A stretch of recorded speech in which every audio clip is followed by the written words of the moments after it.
Hello everyone, I am Akash Gaur. Welcome back to आपका अपना medical lecture. नया टॉपिक डिस्कस करेंगे।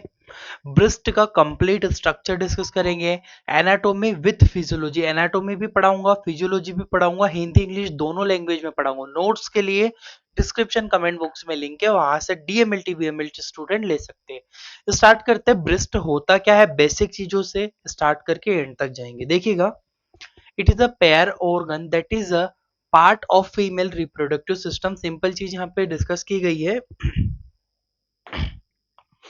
कि स्तन जोड़े में पाए जाते हैं और यह मादा प्रजनन तंत्र का एक भाग होते हैं। सिंपली आते किसके अंडर में, फीमेल रिप्रोडक्टिव सिस्टम के अंडर में ही फीमेल जो ब्रेस्ट आते हैं। ठीक है। It is also present in male but it is rudimentary form. Rudimentary form का मतलब क्या होता है, यह पुरुषों में भी पाए जाते हैं परंतु अविकसित रूप में। रेडियोमेंट्री फॉर्म का मतलब होता है अनडेवलप होते हैं। ठीक है, वो डेवलप नहीं होते। मेल के अंदर डेवलप नहीं होते, फीमेल के अंदर डेवलप होते हैं। मेल के अंदर भी कभी कभी डेवलप हो जाए, जैसे गायनिकिया प्रॉब्लम कहते हैं, ब्रेस्ट बड़े हो जाना, इस टाइप की प्रॉब्लम्स मेल के अंदर होती है, बट मेनली फीमेल के अंदर डेवलप होते हैं। During the children breast are small and immature. Simple बात है, बचपन में महिलाओं के अंदर जो अविकसित रूप में रहते हैं, ब्रेस्ट तो होते बट डेवलप नहीं होते हैं, फंक्शनिंग नहीं करते हैं और स्मॉल साइज में होते हैं। क्लियर है? मैं आगे बढ़ता हूँ, इसके स्ट्रक्चर समझाते हुए आपको। During the puberty, estrogen and progesterone hormones release that increase the size of breast and become mature. Simple बात है कि जो प्यूबर्टी के दौरान, यानी कि जब मेंस्ट्रुएशन स्टार्ट होता है, फीमेल बड़ी होती है, उस समय प्रोजेस्टेरोन हार्मोन्स फीमेल के अंदर रिलीज होता है।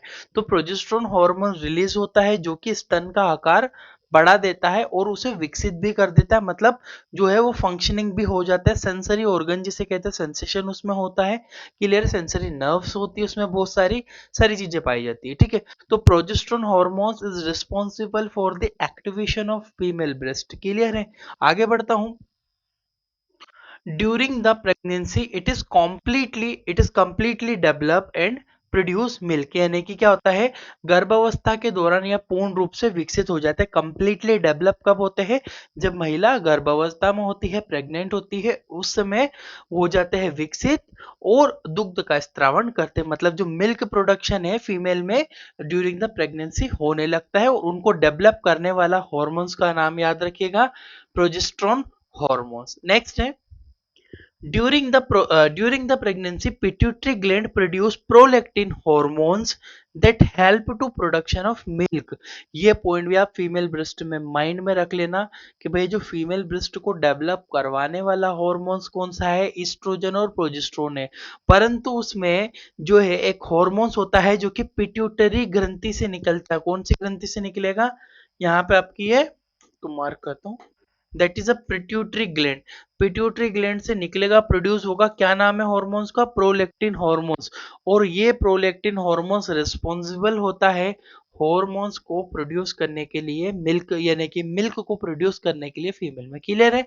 गर्भावस्था के समय पिट्यूटरी ग्रंथि से प्रोलेक्टिन हॉर्मोन्स उत्पन्न होता है जो कि दुग्ध का उत्सर्जन करवाता है, दुग्ध को उत्पन्न करता है फीमेल ब्रेस्ट के अंदर। क्लियर है? Prolactin hormones. आगे बढ़ता हूं। Breast extend from second rib. अब इसकी कुछ एनाटमी बताई गई है। Breast extend from second rib and sixth rib on the pectoral major muscle. Simple बात है, स्तन जो होता है सेकंड रिब हड्डी से चालू होता है, तो छठे नंबर की रिब हड्डी तक फैला रहता है और यह पेक्टोरल मांसपेशियों के ऊपर पाया जाता है। अब यहाँ पे सिंपली आप इसको जूम करता हूं मैं, ये फीमेल ब्रेस्ट का स्ट्रक्चर है। यहाँ पे स्टार्ट कहाँ से हुआ है, यहाँ पे ये स्टार्ट किया गया है सेकंड रिब से। ऊपर से फीमेल में सेकंड रिब से स्टार्ट होता है, तो कहाँ पे एक्सटेंड होता है ये, टोटल नीचे यहाँ से काउंट करते हो आप आओगे 1 2, ये 2 3 4 5 और ये 6 नंबर की रिब। मतलब यहां तक जो एक्सटेंड रहता है आपका ब्रेस्ट फीमेल के अंदर। क्लियर? इसके अंदर का स्ट्रक्चर भी बताऊंगा।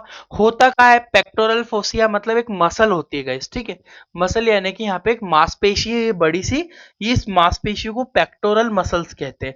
अब ये भी आप ध्यान रखिएगा, क्वेश्चन एग्जाम में आ जाता है कि ब्रेस्ट है कौन सी मांसपेशी के ऊपर उपस्थित होता है, पेक्टोरल मसल्स के ऊपर लोकेटेड होता है।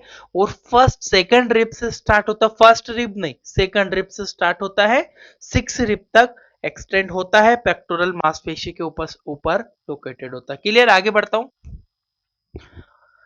अब आते हैं स्ट्रक्चर के ऊपर। इस पूरे ब्रेस्ट का स्ट्रक्चर में निप्पल से स्टार्ट करके पूरा स्ट्रक्चर आपको एनाटॉमी और फिजियोलॉजी दोनों ही साथ में एक्सप्लेन करता हुआ चलूंगा। सबसे पहला जो पार्ट आता है निप्पल वाला part, it is conical shape structure present front of breast, यानी कि यह कॉनिकल संरचना होती है जो कि स्तन के आगे स्थित होती है। फ्रंट में आप देख पाओगे इट्स निप्पल। जो ब्लैक कलर का पार्ट होता है उसके आगे जो होता है यहाँ पे, ये निप्पल वाला पार्ट कहलाता है।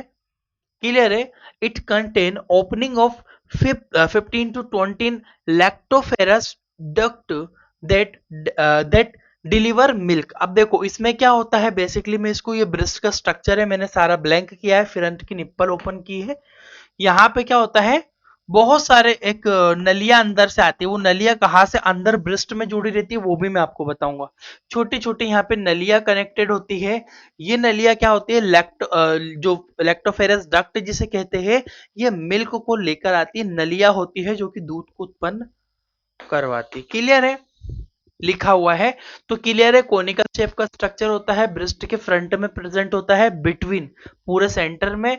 इट कंटेन ओपनिंग ऑफ मतलब opening of 15 to 20 lactiferous duct. Lactiferous duct होती है जो कि डिलीवर करती है मिल्क को बाहर निकालते। क्लियर है, इतना स्ट्रक्चर समझ में आया। थोड़ा आगे बढ़ता हूं। एरियोला, अब आता है एरियोला वाला भाग। निपल्स तो आपने समझ लिया, निपल्स के अंदर सिंपली क्या है हमारा, लैक्टोफेरस डक्ट होती है। अब देखो areola, it is surrounding the nipple, contain sebaceous gland. यह निप्पल के चारों तरफ पाया जाता है और इसमें सीबियस ग्रंथि होती है। अभी इसका फंक्शन समझिएगा, बहुत इंपॉर्टेंट है। फीमेल है, फीमेल ब्रेस्ट का स्ट्रक्चर है। सेंटर में क्या है, यहाँ पे सेंटर में निप्पल्स है। चारों तरफ से ब्लैक कलर का जो पार्ट आपने देखा है फीमेल में, वो वाला जो पार्ट होता है एरियोला होता है। एरियोला जो स्ट्रक्चर होता है, एरियोला का अच्छा मेन फंक्शन का है, सीबियस जो ग्लैंड, सीबियस ग्लैंड क्या प्रोड्यूस करती है, सीबम, एक ल्यूब्रिकेटिंग जेल, एक चिपचिपा पदार्थ उत्पन्न करते हैं। जिससे क्या होता है, जब बच्चा माँ का फीडिंग करता है, दूध पीता है, उस समय क्या होता है, उसको हल्का मॉइस्चर की जरूरत होती है ना। तो उसको जो सीबियस ग्लैंड सीबम प्रोड्यूस करेगी, जिससे क्या होता है, बच्चे को ल्यूब्रिकेशन मिलता है, बच्चे को लिखा है मैंने। दिस ग्लैंड प्रोड्यूस ऑयली सब्सटेंट, एक तेल जैसा सब्सटेंट, मतलब ऑयली सब्सटेंट प्रोड्यूस करती है, दैट ल्यूब्रिकेट निप्पल, जो कि निप्पल वाले भाग को ल्यूब्रिकेट करता है। और ये कंप्लीटली फंक्शनिंग कब करता है, ड्यूरिंग द प्रेगनेंसी, जब महिला गर्भावस्था में होती है। यह ग्रंथि एक तरल पदार्थ उत्पन्न करती है जो कि निप्पल को नमी प्रदान करता है, जिससे बच्चा इजीली फीडिंग कर पाता है।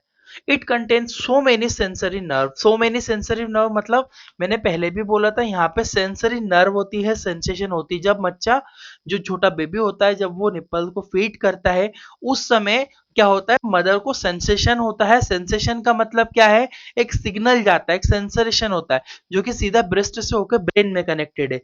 ब्रेन में क्या होता है, जब ब्रेन में मैसेज जाएगा पिट्यूटरी ग्लैंड के पास, जब मैसेज जाएगा तो पिट्यूटरी ग्लैंड क्या करेगी, प्रोडक्शन करवाएगी हॉर्मोन्स का, और वो हॉर्मोन्स क्या करेगा, यहाँ पर आके मिल्क का प्रोडक्शन बनाने में मदद करेगा, जिससे फीमेल इजीली मिल्क को प्रोड्यूस कर पाए। क्लियर है। निप्पल का स्ट्रक्चर मैंने समझाया, एरियोला का स्ट्रक्चर समझाया, साथ में इसका फंक्शन समझाया। मैं आगे बढ़ता हूँ। ग्लैंडुलर टिश्यू, इसी के अंदर एक्चुअल पूरा फंक्शन रहता है, समझाता हूं। Breast made up 15 to 20 lobe of glandular tissue, यानी कि ब्रेस्ट में 15 से 20 ग्लैंडुलर ऊतक लोब्स पाए जाते हैं। ग्लैंडुलर क्या है समझिएगा। सेंटर में हमारी निप्पल थी, चारों तरफ से क्या था, यहाँ पे हमारा एरियोला था। एरियोला के चारों तरफ जो है 1 2 3 ये से मतलब फीमेल के अंदर क्या पाए जाते हैं, ग्लैंडुलर टिश्यू होते। इन ग्लैंडुलर टिश्यू के अंदर ही एक्चुअल में मिल्क बनता है, मिल्क प्रोड्यूस होता है। वो भी स्ट्रक्चर इसका मैं पूरा, ये बहुत सारे स्ट्रक्चर है, इनको मैं एक एक करके आपको डिटेल से समझाऊंगा।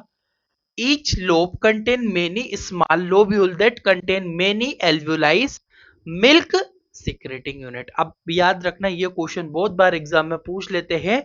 फीमेल के अंदर मिल्क सीक्रेटिंग यूनिट किसे कहते हैं, मिल्क सीक्रेटिंग यूनिट कहते हैं एल्वियोलाइज को। अच्छा, एल्वियोलाइज से ये मतलब मत समझो कि आप जो फेफड़ों के अंदर छोटी छोटी बबल टाइप की होती है, उसी प्रकार से सेम फीमेल के ब्रेस्ट के अंदर भी होती है, परंतु ये क्या एक्सचेंज करती है, मिल्क को बनाती है, प्रोडक्शन करवाती है। क्लियर है। हर लोब के अंदर छोटी छोटी एल्वुलाइज है, ये रही आपकी एल्वुलाइज छोटी छोटी, यहाँ पे आप देख पा रहे हो कि जूम करके बताऊंगा मैं आपको। ये एल्वुलाइज होती है, एल्वुलाइज प्रोड्यूस करती है मिल्क का। एल्वुलाई का स्ट्रक्चर समझते हैं। एल्वुलाई क्या होता है? एल्वुलाई का structure, alveoli made up many special epithelial cell that is called lactocyte।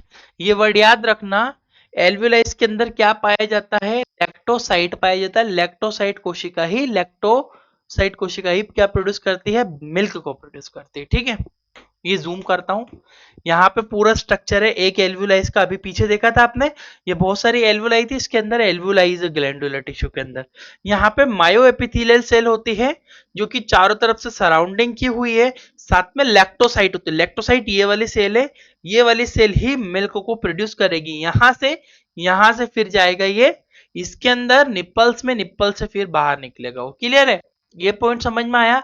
क्या एल्वुलाई कई विशेष प्रकार की एपिथेलियल कोशिकाओं से मिलकर बनी थी जिन्हें लैक्टोसाइट कोशिका कहते हैं। नेक्स्ट पॉइंट है, this lactocyte responsible for synthesising of milk during the lactation, यानी कि लैक्टेशन पीरियड जब महिला मिल्क को प्रोड्यूस करेगी उस समय लैक्टोसाइट कोशिका दुग्ध उत्पन्न करवाने में मदद करेगी फीमेल की अंदर। क्लियर है? एल्वुलाई समझ में आया? आगे बढ़ता हूं। Surrounding the lactocyte cell present myoepithelial cell that is help to contraction। अब सिंपल ये भी चीज ध्यान रखो, जूम करता हूं, यहां पे अंदर तो आपकी क्या है? लैक्टोसाइट है, बाहर क्या है? मायोएपिथेलियल सेल। अब मायोएपिथेलियल सेल क्या करेगी पता है? जब मिल्क इनके अंदर बन जाएगा तो उसको ऐसे दबा देगी अंदर से। जब दबेगा तो सिकुड़ेगा, तो यहाँ का मिल्क पूरा क्या हो जाएगा? यहाँ का मिल्क आपका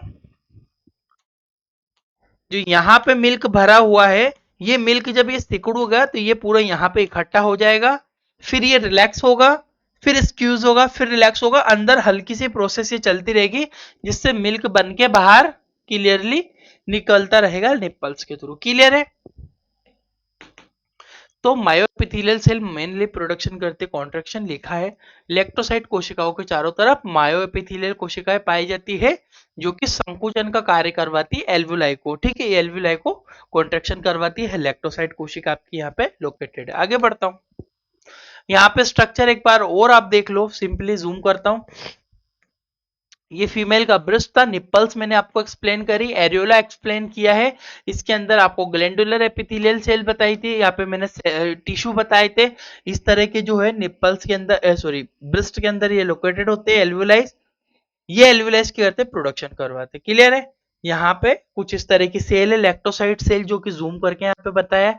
ये लैक्टोसाइट कोशिका क्या करती है? प्रोडक्शन करवाती है मिल्क का। मिल्क यहाँ पे आता है और इस तरह से भी स्ट्रक्चर देख सकते हो। मायोएपिथेलियल सेल चारों तरफ से सराउंडिंग, ये मायोएपिथेलियल सेल कॉन्ट्रैक्शन करवाएगी, मिल्क प्रोड्यूस होगा लैक्टोसाइट कोशिकाओं से। क्लियर है? अब आगे बढ़ता हूं ब्रेस्ट मिल्क के बारे में। अब थोड़ा सा इसमें स्तन मिल्क, ब्रेस्ट मिल्क जो होता है उसके बारे में भी समझना जरूरी है और इसमें लिखना जरूरी होता है। Breast milk is a primary, breast milk actual में क्या होता है? Breast milk is a primary source of nutrition for newborn, यानी कि स्तन जो होता है, स्तन का जो दूध होता है महिला का, जो कि नवजात शिशु के लिए न्यूट्रिशन का एकमात्र साधन होता है। और महिला को सबसे पहले अपने बच्चों को दूध पिलाना चाहिए बाहर का दूध एडाप्ट करने से पहले। ठीक है, ब्रेस्ट मिल्क कंटेन 87% मतलब 87% तो पानी होता है and 13% other component like carbohydrate and protein, यानी कि स्तन मिल्क जो होता है फीमेल का उसमें 87% तो पानी होता है परंतु 13% कुछ अदर सब्सटेंस हो सकते हैं, जैसे कुछ मिनरल्स भी है उसमें, कार्बोहाइड्रेट्स भी है, प्रोटीन्स भी है, ये लोकेटेड उसके अंदर होते हैं। Two special type of protein present in milk, casein and whey protein. दो पॉइंट अच्छे से ध्यान रखना, फीमेल मिल्क के अंदर कौन से प्रोटीन होते हैं? एक केसिन पाया जाता है और एक वे प्रोटीन होता है। In milk also present fat soluble vitamin, it help to growth of newborn, यानी कि दुग्ध के अंदर वसा में विलय विटामिन भी होते हैं जो कि नवजात शिशु को वृद्धि करवाते हैं, मतलब जो उसका डेवलपमेंट होगा बच्चे का, उस डेवलपमेंट के लिए जरूरी होता है हमारा फीमेल का मिल्क, जो कि फैट सोल्यूबल विटामिन उसके अंदर है। In mother milk also present IgA, याद रखना ये पॉइंट भी मैंने बहुत बार कॉम्पिटिटिव के लिए भी समझा है कि महिलाओं के दूध में आईजीए एंटीबॉडी होती है। It help to it help to protection of newborn again infection, यानी कि महिला का माँ का दूध बच्चे के लिए बहुत जरूरी है। वो मिलेगा तो उसको न्यूट्रिशन में आईजीए एंटीबॉडी मिलेगी जो कि बच्चों को फाइट करवाएगी, लड़वाएगी बाहर से आने वाले बैक्टीरिया से के लिए, ठीक है, ऑर्गेनिज्म के लिए। देखिएगा यहाँ पे तीन टाइप्स के मिल्क होते समझिएगा। एक होता है आपका क्लोस्ट्रम, ठीक है। क्लोस्ट्रम के अलावा आपको ट्रांजिशनल मिल्क होता है और मैच्योर मिल्क होता है। क्लोस्ट्रम मिल्क जो होता है फर्स्ट 2 से 4 दिन तक महिलाओं को निकलता है, जो कि 2 से 4 दिन तक महिलाओं को दूध पिलाना ही पिलाना है बच्चे को, जिसमें हाई प्रोटीन होता है, rich in anti body, IgA antibody सबसे ज्यादा पाई जाती है, जो कि 2 से 4 दिन वाला मिल्क महिला में निकलता है। ट्रांजिशनल मिल्क महिला में 4 से 2 हफ्ते तक 4 दिन से लेकर 2 हफ्ते तक निकलता है। वो वाला जो होता है increased fat and lactose, lactose एक शुगर होती है और फैट उसके अंदर पाया जाता है जिससे बच्चे की वृद्धि अच्छे से हो सके। उसके बाद फिर मेच्योर मिल्क फीमेल से रिलीज होता है आफ्टर 2 वीक, 2 हफ्ते के बाद चालू होता है। फिर जब तक बच्चा पीता है उसके अंदर फैट रिच मिल्क होता है, फैट पाया जाता है और प्रोटीन्स भी उसको उसे मिलता रहता है। आई होप कि आपको ये पूरा स्ट्रक्चर, डीएमएलटी बीएमएलटी के स्टूडेंट हो तो हमारा कोर्स है डीएमएलटी लैब टेक्नीशियन, एमएलटी जो भी आप बोलो, डीएमएलटी बीएमएलटी दोनों के लिए हिंदी इंग्लिश भाषा में हम पीडीएफ देते हैं, वीडियो लेक्चर देते हैं, कंप्लीट कोर्स देते हैं। इसमें प्राइस आपकी 1500 है, 50 रुपए ऑनलाइन पेमेंट जीएसटी भी लगेगा, 1550 रुपए प्राइस हो जाएगी। 2 साल तक की वैलिडिटी कोर्स की रहेगी। सभी सरकारी भर्तियों की तैयारियां इसमें करवाई जाएगी। प्रैक्टिकल्स वीडियोस अवेलेबल है, 400 प्लस वीडियो है, लेक्चर है। इसमें नोट्स आपको अवेलेबल हो पाएंगे, देखो anatomy, physiology, haematology, biochemistry, microbiology, blood bank, histology, serology, cytology, then parasitology. Notes completely available है, वीडियो लेक्चर अवेलेबल है, कॉम्पिटिटिव की क्लास भी आपको मिलेगी, सारी चीजें डिटेल से आपको मिल जाएगी। ये एप्लीकेशन है हमारी Indian lab technician lecture, description comment box में भी इसकी लिंक है, वहां से आप एप्लीकेशन या प्ले स्टोर से डाउनलोड कर लो या डिस्क्रिप्शन कमेंट बॉक्स से आप कोर्स परचेस कर सकते हो। 2 साल की वैलिडिटी है, काफी अच्छा और बेनिफिशियल कोर्स आपके लिए होने वाला। चाहो तो आप व्हाट्सएप पे ये नंबर है, मैसेज भी करोगे तो भी आपको लिंक हम भेज देंगे, सारी लिंक हमारे कोर्सेज की आपको मिल जाएगी। Thank you for watching guys, आपका अपना इंडियन मेडिकल लेक्चर।